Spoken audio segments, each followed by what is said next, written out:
Pokemon, Pokemon Peril. Chapter 6, The Secret of Penguin Island. No! Ash cried. He ran for the cliff's edge. Even though the Rhyhorn had charged at him, he didn't want to see it get hurt. Rhyhorn would have ignored them if Ash hadn't scared it. Ash looked over the edge.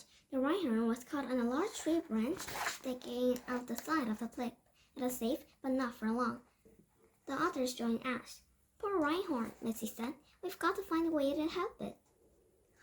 I still can't figure out how we escaped the Rhyhorn in the first place, Ash said. I think we teleported. But none of our Pokemon have the teleport ability, Tracy said. Misty looked at Togepi. I saw Togepi wave his arms right before he moved. Maybe Togepi has it. Togepi, the baby Pokemon gurgled. It couldn't be Togepi, Ash said. Togepi is too small for such a big ability. I guess you're right, Misty said, but she didn't sound convinced. The sound of honking horn interrupted them. A jeep skidded into a stop, and an officer jumped out. She was a young woman with blue hair. Officer Jenny, right? Ash guessed. There was an officer named Jenny wherever they traveled. They all looked alike. Right, she replied, but she sounded angry. This island is strictly off limits. Penguin Island is protected Pokemon Reserve. How did the kids get here? It was an accident, Tracy explained. We got caught in the whirlpool and washed up here. And there is Pink Rhyhorn in trouble down here, Missy said. We've got to save it. Officer Jenny looked over the cliff. Then she snapped into action. We can pull it up, she said, taking several strong ropes up out of the jeep. Officer Jenny explained the plan as she tied the ropes around Tracy and Ash. Then she tied each rope to the jeep. Tracy and Ash climbed down the cliff. They tied more ropes around the Rhyhorn. Just stay calm, Ash said to the frightened Pokemon. We're here to help. The Rhyhorn didn't resist. Soon it was tied securely. We're ready, Ash called out. Jenny slowly reserved the jeep. Ash, Tracy, and the Rhyhorn were slowly pulled off the cliff. Soon they were over the side, safe on flat ground. Officer Jenny untied the Rhyhorn. Are you okay? She asked, patting his head. The Rhyhorn nuzzled Officer Jenny, then hurried away. How come the Rhyhorn didn't attack you? Ed asked. It knows me, Officer Jenny explained. I'm normally very shy around humans. Most of the Pokemon are here. They're not used to humans. Look at this, Tracy interrupted. Ash turned. Tracy pointed to Pikachu, who's happily eating a big pink berry. It was the same kind of fruit the Rhyhorn had been eating. But Pikachu didn't look quite right. Its tail was pink. Don't worry, Officer Jenny said. It's just the pinkenberries. Pinkenberries? Ash asked. They grow all over the island, she explained. That was what makes the Pokemon here turn pink. The pinkenberries only grow on this island, so it's the only place in the world where you find pink Pokemon. Ash didn't take his eyes off on Pikachu's pink tail. Will Pikachu stay this way forever? No, Officer Jenny said. Pokemon only stay this way if they eat berries all the time. You? Ash said. I thought that I was going to end up with a Pikachu. Missy groaned at the joke. Officer Jenny packed up the ropes. I believe your story, so I won't arrest you for trespassing, she said. But I do need you to take back to the ranger station to file a report. No problem, Ash said, relieved not to be in trouble. They all piled into the vehicle. As they drove across the plain, Ash kept his eyes out for more pink Pokemon. He wasn't disappointed. A herd of pink Nidoran, both male and female, grazed on a grassy field. A pink Rattata scampered between the trees. A pink Mankey swung from a tree branch. A flock of pink Pidgey packed on the ground as pink parasites skittled by. It was amazing. I can't believe more people don't know about this place, Ash remarked. If the world knew about this rare Pokemon, poachers will swarm all over the island in no time, Officer Jenny said. They put pink Pokemon on exhibition just so they could make money. That's why Penguin Island is a refuge. We take good care of pink Pokemon here. We can keep them safe. Ash understood. I can't believe that people would try to steal them, he said. You really are cool. Just a few yards away, 3 Pokemon thieves were proving Ash right. Jessie, James, and Meow hid behind some plants, greedily watching the herd of pink Nadron. I've never seen anything like it, Jessie said. It's amazing, said James. This whole island is packed with pink Pokemon, Meow said. We're lucky the whirlpool washed us up here. Jigglypuff hopped past. Wow, James exclaimed. A pink Jigglypuff. Meow rolled his eyes. Jigglypuff is always pink, it said. Jessie's green eyes gleamed as she studied the Pokemon. If we capture all these Pokemon, we could open our very own theme park, she said. We should call it Pinkyland, Meow said. People will pay plenty to see the pink Pokemon of this Pinkly Island. James jumped up. Let's get started, he cried. Right, Jessie drew a Pokeball. This is a job for a Lickitung. There was a flash of light, and a big pink Pokemon appeared. It has a long, sticky tongue. Amazing! A pink Lickitung, James exclaimed. Jessie smacked the back of his head. James, the Lickitung is always pink too. Of course, James said sheepishly. Enough talking, Meow said. Let's catch those pink Pokemon for ourselves. Chapter 7. Nidoking's Rampage. This pink Pokemon is sure incredible, Ash remarked. He and the other were looking through the photos of Pokemon that the Rangers had taken. They sat on the porch out of the ranger station. That's why we have to be so careful to keep them a secret, Officer Jenny said. You're all free to go, but if I ever catch you here again, you're in big trouble. Ash nodded. We understand? Suddenly, the wooden porch began to tremble beneath them. A loud rumbling sound filled the air. Ash looked. A herd of Needron was stampeding across the ground, headed for the station. The normally tough-looking Pokemon seemed frightened. Officer Jenny's face clouded. Poachers, she said. As if on cue, Team Rocket appeared over the horizon with Lickitung. They all looked frightened too. We tried to capture those Needron for the boss, Jessie cried, running frantically. But it got more than we bargained for. What's going on? I shouted above the confusion. Nothing was making sense. Officer Jenny raced out and herded up the Needron. They immediately calmed down his presence. Then I saw a cloud of dust whirling behind Team Rocket. The dust cleared, revealing a Pokemon. The creature stood almost as tall as Sash. It sounded like some kind of dinosaur with thick armor and a long tail. Fierce-looking fangs gleamed in his wide mouth. A sharp horn protruded from his forehead. Ash recognized it as a Nidoking, the evil form of a male Nidorino. Formerly, Nidoking was dark gray, but this one was pink and very, very angry. The Nidoking stomped toward Team Rocket. Whizzing! Smoke screen! James cried, drawing a Pokeball. A black cloud with two heads poured out of the bowl. Jessie drew a Pokeball. Arbor, grab attack! She yelled. Her poison-type Pokemon burst off the scene in a flash. The two Pokemon quickly sprang into action. Whizzing bent out a thick cloud of smoke that engulfed the Nidoking. Albert wrapped his body tightly around the Pokemon. Lickitung joined in, smacking the Nidoking with his long tongue.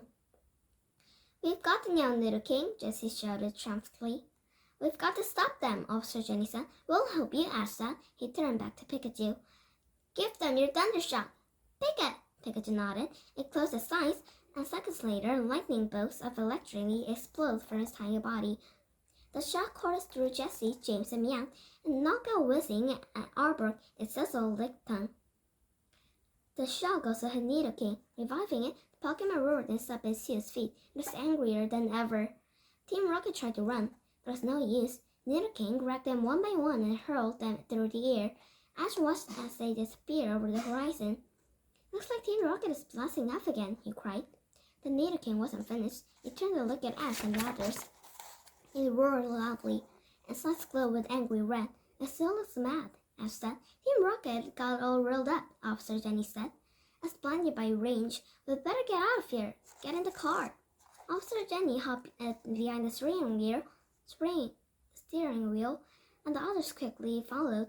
Jenny sped off across the field. The Nidoking chased them with amazing speed. It grew closer each second. It's going to catch us, Tracy said nervously. I'll fix that, Misty said. Go start me. She threw a Pokeball, and instead of her powerful steer-shaped Pokemon, Pistock appeared. The confused Pokemon held his head. Misty cringed. No, Pistock! Tracy drew a Pokeball. Maybe Peril can help us. The blue aqua mouse appeared. It took one look at Nidoking and disappeared back into its ball. Ash reached for the Pokeball of his own, but he was too late. Nidoking opened his mouth and a stream of white light shot out. "It's Hyper Beam," Officer Jenny said. "If it hit us, we're doomed." Ash braced for the worst, but something unbelievable had happened. A blue light surrounded the Jeep. Then they all disappeared. They appeared again at the other end of the field. The Nidoking stopped at his tracks, confused. "Now it's my chance," Officer Jenny said. "Get off the Jeep." The others obeyed. Officer Jenny grabbed a rope and used it like a lasso.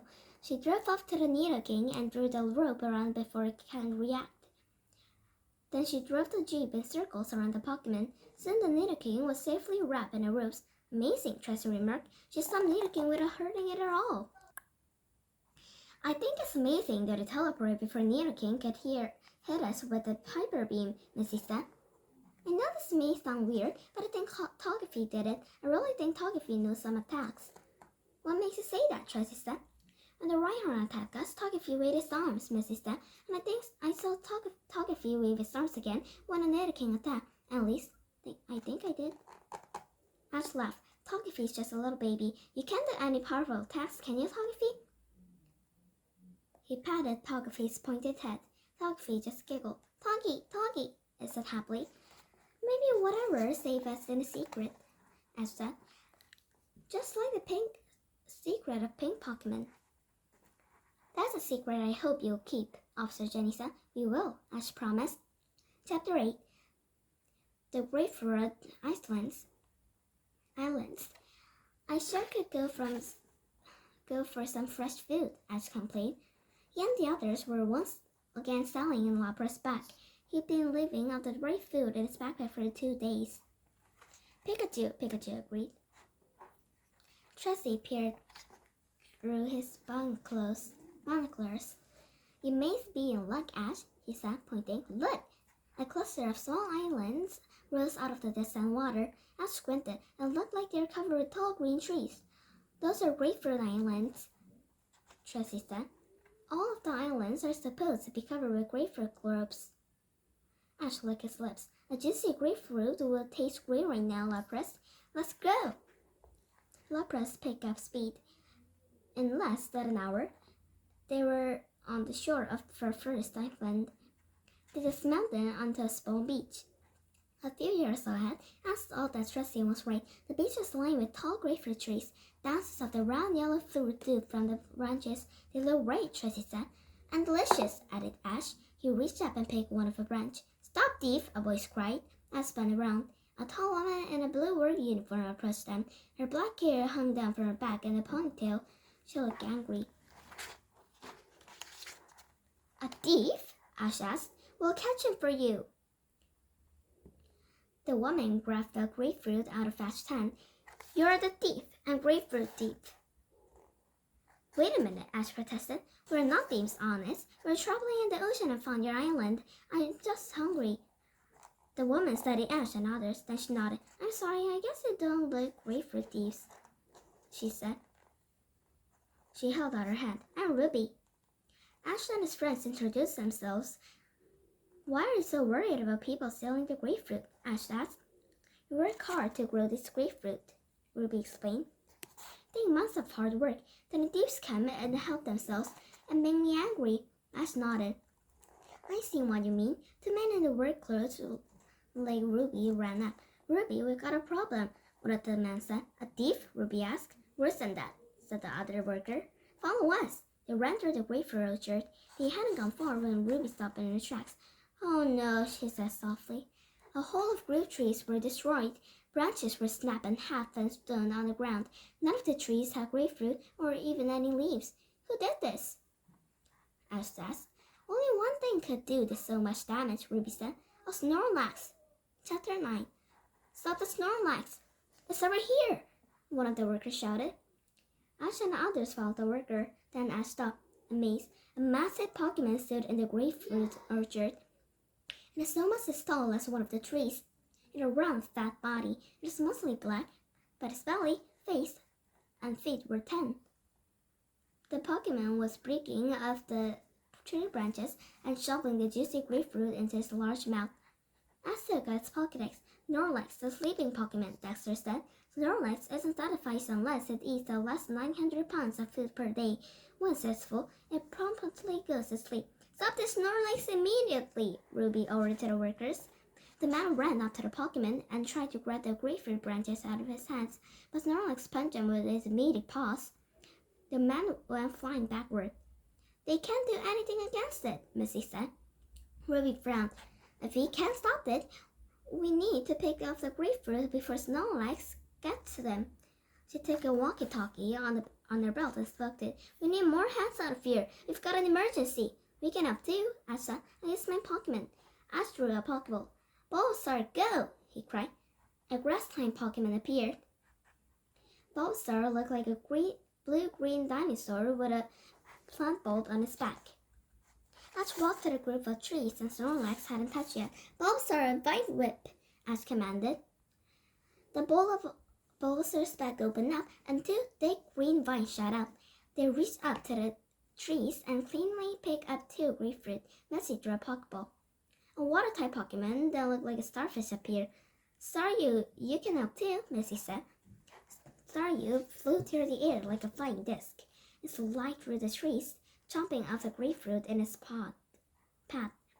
Bulbasaur and Staryu worked and worked for long. There's a big pile of grapefruit on the ground. Let's get this to Ruby, Ash shouted. But before they could make a move, the stomping sound filled the air. Snorlax crashed through the trees. It plumped down to the next pile of grapefruit. Then it started shoveling them into its mouth. No, Snorlax! Ash cried. I picked those for Ruby! She turned to his friends. What should we do now? We could beat Snorlax in a Pokemon battle and catch it, Tracy suggested. Ash's face lit up. All right, Bulbasaur, use your razor leaf. Green leaves with sharp edges zoomed out of Bulbasaur's plant bolt. Normally, the leaves would sting an opponent, causing it to faint. Snorlax didn't seem to concert. And used a grapefruit to block the leaves. The leaves sliced the grapefruit into neat slices. Snorlax popped the slices into his mouth. Then Snorlax stood up. He slammed his body into Bulbasaur. Then it sat on the grass-type Pokemon, nearly crushing it. Bulbasaur! Ash cried. Snorlax stood up and stomped off. Snorlax is body slam, Jessie pointed out. It's really powerful, isn't it? Bulbasaur was dazed, but okay. Ash called it back into his Pokeball. Let's round the Snorlax, Ash cried. I'm not ready to give up. They followed the path of broken trees. Soon they came to the shore. Snorlax stood on the beach. Ruby and some of the workers are there. They looked distraught. Snorlax had eaten all the grapefruit on this island, Ruby moaned. Thank goodness this is an island, Missy said. Snorlax can't cross the other island and eat the grapefruit there. Snorlax grunted. Then it waded out the water. Ash watches, speechless. Snorlax was swimming. Chelsea took out his notebook.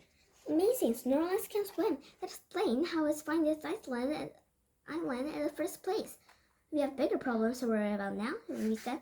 I'll tell the people on the other island to speed up harvesting there. And we'll try to catch the Snorlax before it does any more damage, Ash said. Ash released Lapras from his Pokeball. Ash, Pikachu, and Tracy climbed on Lapras' back and sat still for the next island. When they got to the shore, Ash was surprised at what he saw. Snorlax were eating a huge pile of grapefruit. Next to Snorlax were two angry people and one angry Pokemon. Team Rocket! Stop eating our grapefruit! Jessie yelled at the Snorlax.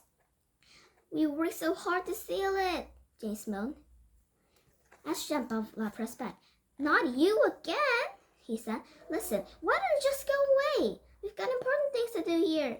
But stop, twerp, Jessie said. If this Snorlax is going to steal our grapefruit, then we're going to steal the Snorlax. You'll have to catch it first, Ash said. Squirrel, I choose you. Ash drew a Pokeball, releasing a tiny turtle Pokemon. Squirrel, Skullbash, Ash commanded. Squirrel lowered his head and charged through Snorlax. A slam into the Pokemon. The attack has no effect. Squirrel just bounced off Snorlax's huge belly. How about this Pokemon? Mrs. asked. She drew a Pokeball, and a water-type Pokemon appeared. Whoops! Missy said. I didn't mean to pick Golden. Snorlax picked up the Illusion Water-type Pokemon and started to put Golden in his mouth. Golden, return! Missy yelled quickly. She saved the Golden just in time. Meow laughed. You and your wimpy Pokemon can't do anything. We take over from here. Jessie drew a Pokeball. Lickitung, go! A big pink Pokemon with its red belly appeared as a large sticky tongue rolled out of his mouth. Lickitung tried to disable Snorlax with a rap. Snorlax grabbed Lickitung by the tongue, then he used the tongue to wipe his mouth. You can't use Lickitung's mouth as a napkin, Jessie said angrily. She recalled her Pokemon. Your turn, Pikachu, Ash said. Pikachu raced out to Snorlax and exploded with a thunderbolt attack aimed right at Snorlax. But Snorlax was so big, the attack didn't have any effect. The giant Pokemon kept right at eating grapefruit. Ash was stunned. Even Pikachu's thunderbolt isn't working, he said. I don't think there's any way to stop Snorlax. Chapter 10. It's showtime, Jigglypuff. Tracy looked up from his notebook. I think I know a way, he said. Snorlax stopped eating when it fell asleep. What if he put him to sleep? Great idea, Ash said. But now. But how? Leave it to us, James said. He took a watch and a chain from his pocket. He stepped in front of the Snorlax and waved the watch back and forth. You're getting very sleepy, James said in a deep voice. You're getting sleepier and sleepier. On the count 3, you'll fall asleep. 1, 2, 3. Snorlax kept on eating grapefruit, but James snored away. Meow looked James. Shook James. You put yourself into sleep, you nitwit. Instead, let me handle this. Jessie said, I'll sing it to sleep. Rockabye, Snorlax, eating grapefruit. When you're sleeping, you look so cute, Jessie said. James and Meow joined in. Their singing was loud and off-key. Snorlax didn't like the song. It growled angrily, then picked up the paw and batted Team Rocket like a tennis racket hitting a ball. Looks like we're blasting off again, Team Rocket cried as he soared away through the air. Snorlax stomped in search of more grapefruit. Ash shook his head. Those guys never learn, he said. Maybe, Missy said, but singing Snorlax to sleep is such a bad idea. I know one